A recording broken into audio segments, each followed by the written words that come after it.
আসসালামু আলাইকুম। আপনি বাজারে চকচকা আম দিয়ে কি বিষ কিনে খাচ্ছেন না? আমার তো মনে হয় আপনাকে জানতে হবে আপনি আসলে কেমিক্যাল মুক্ত আম খাচ্ছেন, না আপনাকে কার্বাইড, ইথোফেন বা ফরমালিন ব্যবহার করে যে আমগুলো পাকানো হচ্ছে সেই বিষ কিনে টাকা দিয়ে খাচ্ছেন। আমি আজকে আপনাকে জানাবো কিভাবে হচ্ছে যে আপনি এই আমগুলো চিনবেন যে কোনটা আপনার কেমিক্যাল ইউজ করা আম এবং কোনটা কেমিক্যাল ইউজ করা নয়।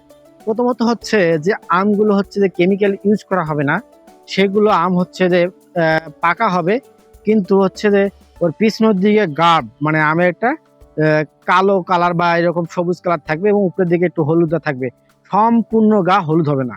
কিন্তু আপনি যে আমটা ফরমালিন বা কেমিক্যাল দেওয়া আছে বা পাকানো হচ্ছে সেই আমটাতে কিন্তু সম্পূর্ণ হলুদ হয়ে যাবে এবং এর গায়ে কোনো সবুজ বা হলুদ দাগ থাকবে না।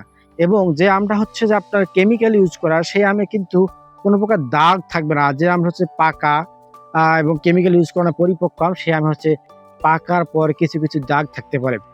এবং কিছু কিছু আম আছে যেমন হিমসাগর আম, সেগুলো হচ্ছে পাকার পরেও কিন্তু সবুজ থেকে যায়, যেটা আপনাদের কেমিক্যাল আম অবশ্যই হচ্ছে কেমিক্যাল যুক্ত আমগুলো তো অবশ্যই এই সবুজ ভাবটা থাকবে না। এছাড়াও হচ্ছে যে আপনি যখন আম ক্রয় করতে যাবেন তখন হচ্ছে যে আমের যে বোটা আছে বা বোটার কাছে একটু কাছাকাছি নিয়ে আসবেন। দেখবেন যে এর স্বাদ এবং টক লাগতেছে না, মানে টক স্বাদ একটা মিষ্টি যে আছে, এটা সুঘ্রাণ আছে, যেটা কেমিক্যাল আমে কিন্তু থাকবে না। আর যে আমটা পরিপক্ক সতেজ আম বাগান থেকে সরবরাহ করা হয়েছে সেই আমে যদি আপনি কাছাকাছি নিয়ে আসেন তাহলে একটা টক মিষ্টি একটা ঘ্রাণ পাবেন। এছাড়া হচ্ছে যে আপনি যে আমটা হচ্ছে কেমিক্যাল দেওয়া আম, সেটা আপনি কোনো একটা জায়গাতে বাতাস দিয়ে বা বিহীন একটা জায়গাতে রাখবেন।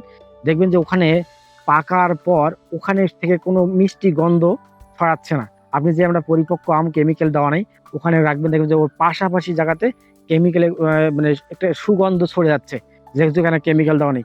তো আপনারা এভাবে হচ্ছে যে আম চিনে আপনারা বাজার থেকে এই কেমিক্যাল মুক্ত আম কিনতে পারেন, অথবা আপনারা বিভিন্ন অর্গানিক সোর্স থেকে, যারা বিভিন্ন মাধ্যম থেকে অথেন্টিক পেজ অথবা অনলাইন থেকেও এভাবেই কালেক্টিভ আমগুলো সরবরাহ করতে পারেন, অথবা আপনারা কোনো বাগানের কাছ থেকে সরাসরি গিয়েও এরকম সতেজ পরিপক্ক আমগুলো সংগ্রহ করতে পারেন।